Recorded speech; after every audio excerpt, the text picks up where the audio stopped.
സ്നേഹമുള്ളവരെ, ഇന്നത്തെ സുവിശേഷം നമ്മൾ ശ്രവിക്കുമ്പോൾ മിക്കവാറും ഒരു ചെറിയ പുഞ്ചിരി നമ്മുടെ മനസ്സിൽ ഉണ്ടാകും.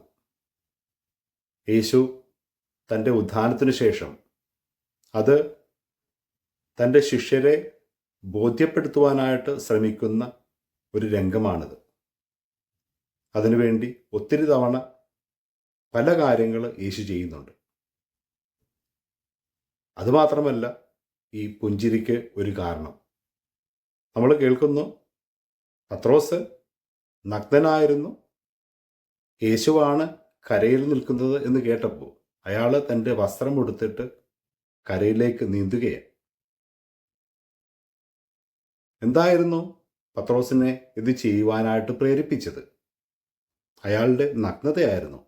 ആദ്യം അങ്ങനെയാണ് ഞാൻ ചിന്തിച്ചത്. പക്ഷേ അല്പം കൂടി സമയമെടുത്ത് അതിനെപ്പറ്റി ചിന്തിക്കുമ്പോൾ നമുക്ക് അറിയാം, മീൻ പിടിക്കുവാൻ വഞ്ചിയിൽ വെള്ളത്തിൽ ആയിരിക്കുന്ന മനുഷ്യർ, അവർക്ക് വളരെ നല്ല വസ്ത്രങ്ങൾ ഇടുവാനായിട്ടോ പൂർണ്ണമായിട്ട് വസ്ത്രങ്ങൾ ധരിക്കുവാനോ സാധിക്കില്ല. വെള്ളത്തിൽ വഞ്ചിയിൽ അയാൾ വളരെ കരുതലുള്ളവനായിരിക്കണം, ഫ്ലെക്സിബിൾ ആയിരിക്കണം. അതിന് ഈ പല വസ്ത്രങ്ങൾ, മേൽവസ്ത്രങ്ങളൊക്കെ പലപ്പോഴും തടസ്സമാകാം, ജീവന് തന്നെ അപായമുണ്ടാകും. മാത്രവുമല്ല, പത്രോസ് പൂർണ്ണമായിട്ട് നഗ്നനായിരുന്നില്ല. അയാളുടെ പുറംകുപ്പായം അയാൾക്ക് ഉണ്ടായിരുന്നില്ല എന്നാണ് നമ്മൾ മനസ്സിലാക്കുന്നത്. ഏതായാലും പത്രോസിൻ്റെ ഈ നഗ്നതയല്ല, മറിച്ച് അയാളുടെ പ്രതികരണമാണ് നമ്മളെ ചിന്തിപ്പിക്കുന്നത്.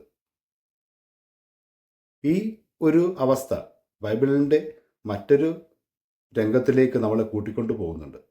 ദൈവത്തിൻ്റെ ഇഷ്ടത്തിന് എതിരായിട്ട് ആദവും ഹവ്വയും പാപം ചെയ്യുമ്പോൾ നഗ്നരാണെന്ന് അവർ തിരിച്ചറിയുകയാണ്. അവർക്ക് ലജ്ജയുണ്ടാകുന്നു. മാത്രമല്ല, അവർ ദൈവത്തിൽ നിന്ന് അകന്നു പോവുകയാണ്, ദൈവത്തിൽ നിന്നും ഒളിച്ച് ഇരിക്കുകയാണ്.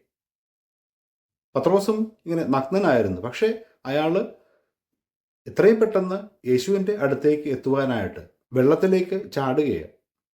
പത്രോസിന് ലജ്ജ ഉണ്ടായിരുന്നില്ല. കാരണം യേശു മിക്കവാറും ഇവരെയൊക്കെ, തൻ്റെ സുഹൃത്തുക്കളെയൊക്കെ ഇങ്ങനെ തന്നെയാണ് വഞ്ചിയിൽ കണ്ടിട്ടുള്ളത്. അതെ, നഗ്നതയല്ല, മറിച്ച് യേശുവിനോടുള്ള അയാളുടെ സ്നേഹമായിരുന്നു അയാളെ വെള്ളത്തിലേക്ക് എടുത്ത് ചാടുവാനായിട്ട് നിർബന്ധിക്കുന്നത്. അയാൾക്ക് യേശുവിനെ കാണുവാനായിട്ടുള്ള സന്തോഷം, അതായിരുന്നു പത്രോസിൻ്റെ തിരിച്ചുവരവ്. നഗ്നത എന്നുള്ളത് നമ്മെ ചില കാര്യങ്ങൾ ഓർപ്പിക്കുന്നുണ്ട്. എന്തിൻ്റെയൊക്കെ കുറവുകളുണ്ട് അവിടെ, എന്തൊക്കെയോ അപാകതകളുണ്ട്. നമ്മുടെ ജീവിതത്തിലും ഇങ്ങനെയൊക്കെ നമുക്ക് സംഭവിക്കാം, തോന്നാം. അപ്പോഴൊക്കെ നമ്മൾ ഓർക്കുക, നമ്മെ കാത്ത് കരയിൽ, ജീവിതത്തിൻ്റെ മറുകരയിൽ ദൈവം കരുതലോടെ കാത്തിരിപ്പുണ്ട്. നമുക്ക് അവൻ്റെ അടുത്തേക്ക് പോകാം. അവനാണ് ശരിയായ ലക്ഷ്യം. ആദത്തിനും ഹവയ്ക്കും പക്ഷേ ഈ ഒരു ധൈര്യമുണ്ടായിരുന്നില്ല. അതുകൊണ്ടാണ് അവർ ഒളിച്ചിരിക്കുന്നത്. എല്ലാം അറിയുന്ന ദൈവത്തിൻ്റെ മുമ്പിൽ ഒളിച്ചിരിക്കുവാൻ നമുക്ക് ആകില്ല. അതിൻ്റെ ആവശ്യവുമില്ല. മറിച്ച് നമുക്ക് അവനോടൊപ്പമായിരിക്കാം, അവനോടൊപ്പം കൂട്ടായ്മയിലായിരിക്കാം, അവനോടൊപ്പം അവൻ്റെ സ്നേഹ വിരുന്നിൽ പങ്കുചേരാം. അതിന് സഭ നമ്മോടൊപ്പമുണ്ട്, അതിന് നമ്മുടെ കൂട്ടായ്മകൾ നമ്മോടൊപ്പമുണ്ട്, അതിന് അനുരഞ്ജനത്തിൻ്റെ ദിവ്യബലിയുടെ കുദാശകൾ നമുക്കുണ്ട്. നമ്മെ ലജ്ജിപ്പിക്കുവാനും നമ്മുടെ കുറവുകളെ ഓർമ്മിപ്പിക്കുവാനുമല്ല, നമ്മളെ ശക്തിപ്പെടുത്തുവാൻ, യഥാർത്ഥ വഴികൾ നമുക്ക് കാണിച്ചു തരുവാനായിട്ടാണ് ഈ കുദാശകളുള്ളത്. സ്നേഹമുള്ളവരെ, നമ്മൾ നഗ്നരാണെന്ന്, നമുക്കെന്തെങ്കിലും കുറവുകളുണ്ടെന്ന് നമ്മൾ ചിന്തിക്കുന്നുണ്ടോ? പാപബോധം കൊണ്ട് ജീവിതത്തിൽ ശക്തിയും ലക്ഷ്യവുമൊക്കെ നഷ്ടപ്പെട്ടവരാണോ നമ്മൾ?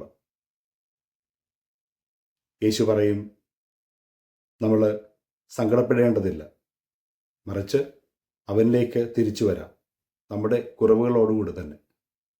സ്നേഹമുള്ളവരെ, അതിന് പത്രോസിൻ്റെ ആ ധൈര്യം നമുക്ക് ആവശ്യമാണ്. ഒളിച്ചിരിക്കുവാനല്ല, അവൻ്റെ അടുത്തേക്ക് വരുവാനായിട്ട്. അതിന് ദൈവം നമ്മെ എല്ലാവരെയും സമൃദ്ധമായിട്ട് അനുഗ്രഹിക്കട്ടെ. ആമേൻ.